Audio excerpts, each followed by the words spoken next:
reach your space, then pull me close. I read your silence, louder than most. One day you're warm, the next day you're cold.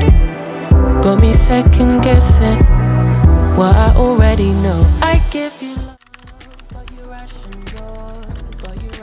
yours. You open up. Plan to bring in external, Trump-linked investors. The commercial subsidiary, FIFA Forward Enterprise, FFE, will consolidate FIFA's commercial rights, including broadcast, sponsorship, ticketing and licensing, with the operational delivery of FIFA tournaments. The enterprise would raise capital and significantly increase funding for its 211 member associations through a new FIFA Fast Forward program, according to FIFA's announcement.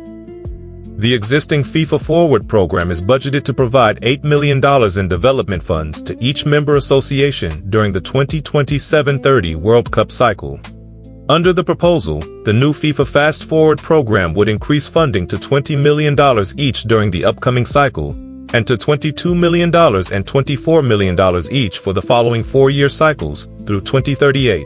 Well, FIFA Forward Enterprise, or FFE, is actually a proposal, an offer. It's part of a democratic process, a consultation process, and above all, it is an opportunity, but not an obligation. And as I said, it kicks off the consultation process. If and only if it is approved by the majority of our 211 member associations and FIFA Council, it would be a FIFA-owned and controlled subsidiary consolidating FIFA's commercial and event operations. It would simply commercialize and organize all FIFA-owned competitions, along with sponsorship, broadcast, licensing, and new venture for the benefit of FIFA's 211 member associations, however, unlocking previously uncaptured commercial value. So we believe that the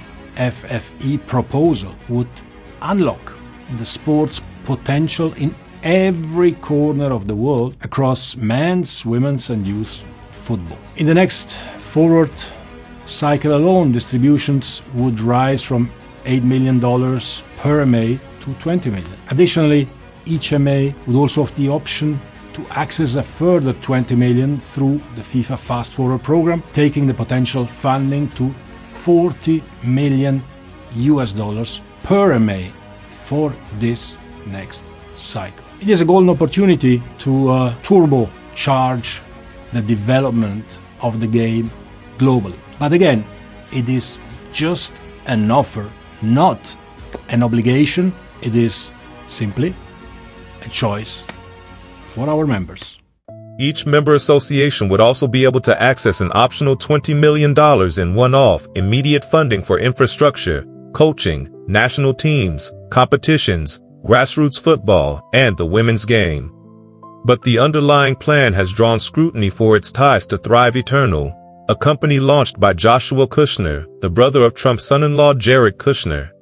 Thrive Eternal is a permanent capital investment firm created earlier this year to buy and hold minority stakes in sports teams and other iconic brands.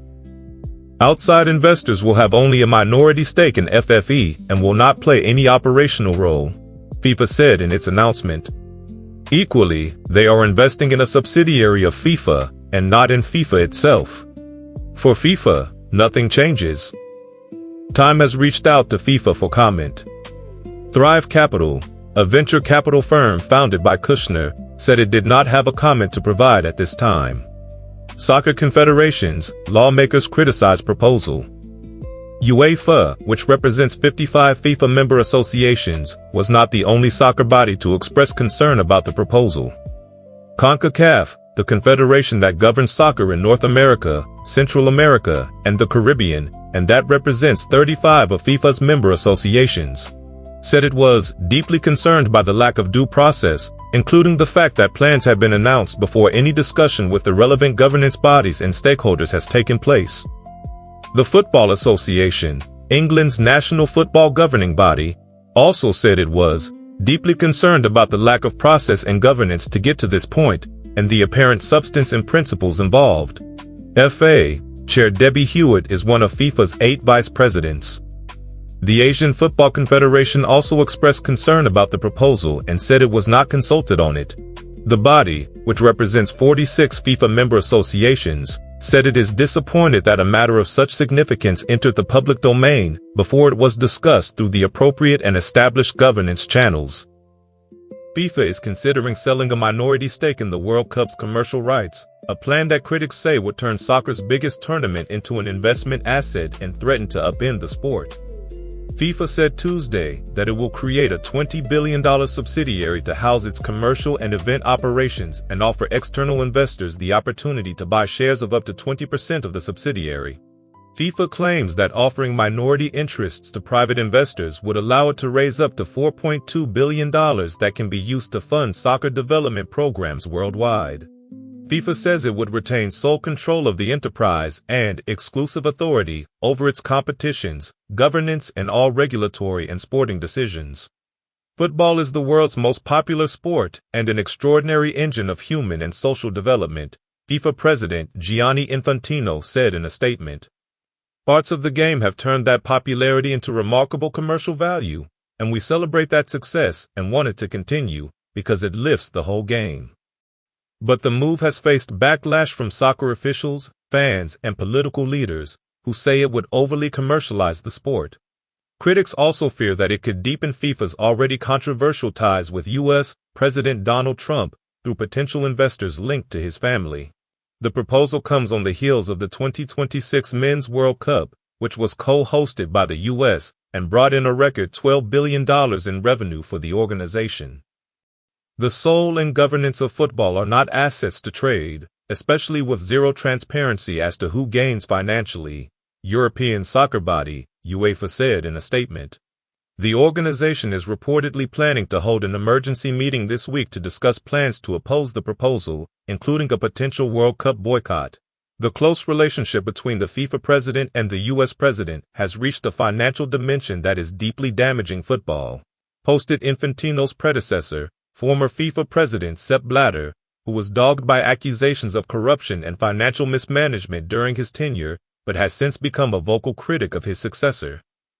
No one has the right to sell our game. Ahead of this year's World Cup, some European soccer officials and politicians called for fans to boycott the U.S. games, citing both Infantino's friendship with Trump and the Trump administration's immigration and foreign policies.